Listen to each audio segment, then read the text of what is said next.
Praise the lord. ప్రతిరోజు అందించబడుతున్న ఈ గొప్ప వాగ్దాన సందేశాలను చూసి వాటి ద్వారా ఆదరించబడుతున్న ప్రతి ఒక్కరికి యేసుక్రీస్తు ప్రభువారి పేరిట శుభాలు తెలియపరుస్తున్నాను. వాగ్దాన సందేశాల ద్వారా ప్రతిరోజు కూడా బలపరచబడుతున్నారని, దీని ద్వారా ఆదరించబడుతున్నారని, ఆత్మీయంగా ఎదుగుతున్నారని నేను నమ్ముతున్నాను. అన్ని నామముల కన్నా గొప్ప నామం ఏది చెప్పండి? యేసయ్య నామమే కదా. యేసయ్య నామములో మనము గొప్ప ఆశ్చర్యకార్యాలు చూస్తాం. యేసు నామము ద్వారా విడుదల పొందిన వారు అనేక మంది ఉన్నారు. యేసు నామము ద్వారా రక్షింపబడిన వారు అనేక మంది ఉన్నారు. యేసు నామములో గొప్ప శక్తి ఉంది. ఆయన సిలువలో కార్చిన రక్తాన్ని మన మీద ప్రోక్షించడం ద్వారా మన మీదున్న ప్రతి పాపము, ప్రతి శాపము తొలగించబడి మనము సాతాను చేతికి చిక్కకుండా, నరకాగ్నికి చిక్కకుండా మన పాపములన్నీ ఆయన రక్తము ద్వారా కొట్టివేశాడు దేవుడు. సామెతల గ్రంథం 18వ అధ్యాయం 10వ వచనంలో యెహోవా నామము బలమైన దుర్గము, నీతిమంతుడు అందులోనికి పరిగెత్తి సురక్షితముగా ఉండును అని మనం ఇక్కడ చూస్తాం. ఆయన నామము బలమైన దుర్గము.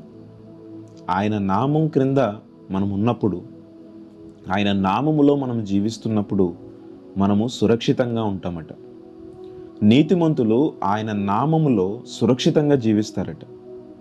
ఎప్పుడైతే ప్రభువారు సిలువ మీద కార్చిన రక్తంతో మనల్ని ఎప్పుడైతే పరిశుద్ధపరిచారో ఆయన నీతిమంతులుగా మనల్ని తీర్చిదిద్దాడు. చూడండి, ఎప్పుడైతే మనం నీతిమంతులుగా తీర్చబడ్డామో ఆయన నామములో మనము సురక్షితంగా ఉన్నాం. యేసయ్యతో కాకుండా నీకు రక్షణ ఎక్కడన్నా దొరుకుతుందా? పాపక్షమాపణ ఎక్కడన్నా దొరుకుతుందా? అది కేవలం యేసయ్యతోనే సాధ్యం. ప్రస్తుత రోజుల్లో యేసయ్య నామములో బలముంది అని అంటూనే ఆయన నామాన్ని చాలామంది కించపరుస్తూ ఉంటారు, అవమానపరుస్తూ ఉంటారు. ఎట్లా అంటే ఆయన కన్నా ఈ లోక సంబంధమైన వాటిని ఎక్కువ చేస్తూ ఉంటారు. చూడండి, ఆనాడు యెరికో ప్రజలు కూడా దేవుని గురించి, దేవుని ఆశ్చర్య కార్యముల గురించి వారికి తెలుసు. ఆ పట్టణపు రాజుకు తెలుసు, వారి సైన్యమునకు తెలుసు. ఇశ్రాయేలీల దేవుడు సామాన్యుడు కాదు, అసాధ్యుడని వారికి తెలుసు. కానీ వారు అనుకున్నారట, మా పట్టణం చుట్టూ ఉన్న ఈ ప్రాకారమే మమ్మల్ని కాపాడుతుంది, ఏ ఒక్కరు కూడా లోపలికి ప్రవేశించలేరు అని అనుకున్నారట. చూడండి, ఏ ఒక్కరు కూడా ఆ ప్రాకారం మీద చేయి వేయకుండానే ఆ పట్టణ ప్రాకారాలన్నిటినీ దేవుడు కూల్చివేశాడు. ఈరోజు నీవు కూడా దేవుడు చేసిన ఆశ్చర్యకార్యాలను చూస్తూ, ఆయన చేసిన మేలులను అనుభవిస్తూ, దేవుణ్ణి నమ్ముకుంటూనే ఆయన్ని పక్కన పెట్టి ఏదైతే ఈ లోక సంబంధమైన వాటిని నువ్వు ఎక్కువ చేస్తూ ఆయన కంటే ఎక్కువగా ఈ లోక సంబంధమైన వాటికి నువ్వు ఇంపార్టెన్స్ ఇస్తున్నావేమో. ఇది లేకపోతే నేను లేను, దీనివల్లే నేను బ్రతుకుతున్నాను, ఇది నా జీవితంలో చాలా అవసరం అని దేవునికి ఇవ్వవలసిన స్థానాన్ని నువ్వు ఈ లోక సంబంధమైన వాటికి ఇస్తున్నావేమో. కానీ ఒకటి గుర్తుపెట్టుకోండి, ఆనాడు యెరికో ప్రజలు కూడా ఇలానే అనుకున్నారట. యెరికో రాజు కూడా ఇలానే అనుకున్నాడట. నా రాజ్యంలోనికి ఎవరు వస్తారులే, నా రాజ్యం చుట్టూన్న ఈ ప్రాకారం నన్ను కాపాడుతుందని అనుకున్నాడట. కానీ ఎవరి ప్రమేయం లేకుండానే దేవుడే ఆ యెరికో పట్టణ ప్రాకారాలను కూల్చాడు. ఈరోజు నువ్వు దేవుణ్ణి పక్కన పెట్టి దేవుని స్థానంలో ఏదైతే నువ్వు ఈ లోక సంబంధమైన దానికి ఇంపార్టెన్స్ ఇస్తున్నావో ఏదో ఒక రోజు అది కూడా నేలమట్టం అయిపోతుంది. అన్ని నామముల కన్నా పైనామము యేసు నామం. నువ్వు మొదటి స్థానం ఇవ్వాల్సింది దేవునికి తప్ప ఈ లోక సంబంధమైన వాటికి కాదు.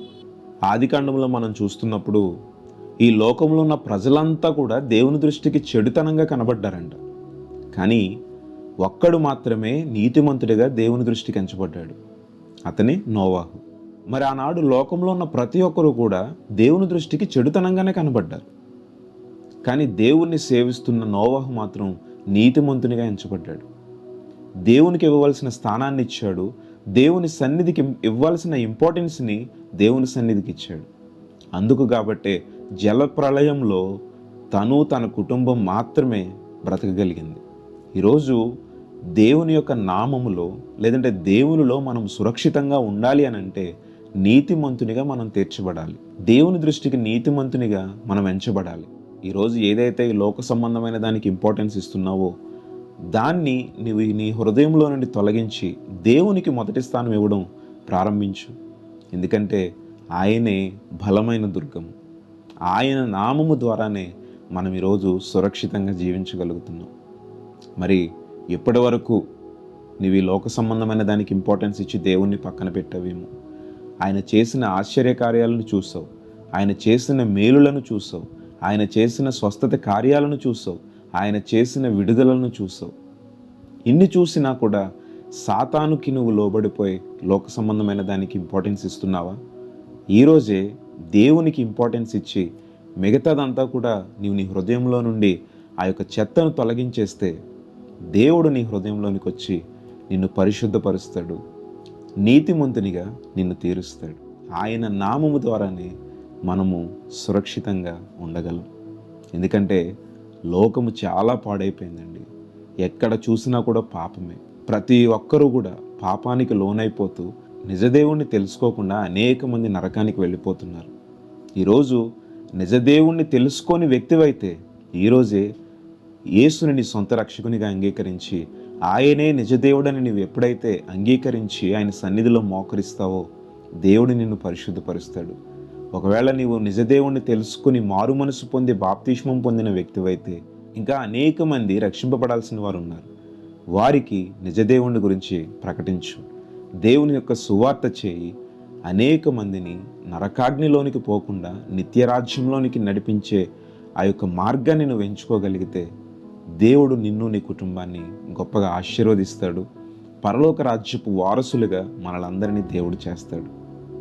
కాబట్టి అన్ని నామముల కన్నా పై నామము యేసుని నామమును మనం సేవిస్తున్నాం కాబట్టి దేవుడే మనల్ని నీతిమంతునిగా తీరుస్తాడు. అట్టి కృప దేవుడు మనకి దయచేయునుగాక. ఆమేన్.